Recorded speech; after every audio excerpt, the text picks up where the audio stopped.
Hi, my name's Eric Clayton, and I'm the Deputy Director of Communications for the Jesuit Conference of Canada and the United States. When I think about cannonball moments, I think about conversion.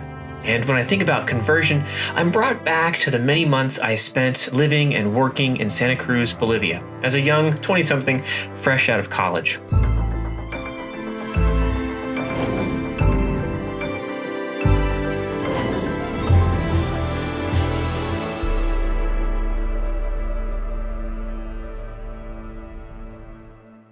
There's this one moment that's stuck in my mind. I'm standing in the middle of this rushing river, watching a single flip-flop drift away around the bend, and I'm holding desperately to this kid who now only has one flip-flop. We were on a field trip of sorts, and it had gone awry. And so there we stood, me, another chaperone, and these kids, in the middle of a river in Bolivia. We clung to one another, carefully wading back the way we'd come until everyone was safe back on the other side of the river.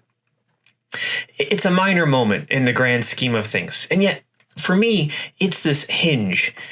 It's the moment that comes to mind when I think back on my time in Bolivia, because it's the moment that most clearly reflects a basic truth. I wasn't in control.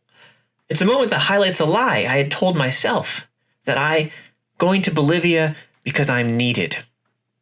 I was no hero. I was just a wet kid.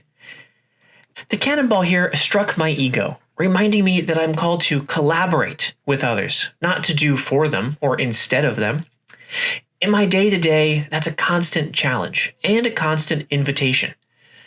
Where am I called to let go of my ego and cling more tightly to God's will? We're all pilgrims together in this life, responding generously to our God who has given generously.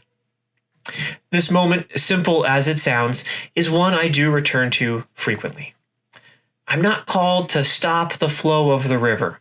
Rather, all I need to do is to hold tightly to those caught in its current and allow them to hold tightly to me. What about you? What little moments does God use to invite you to a deeper conversion?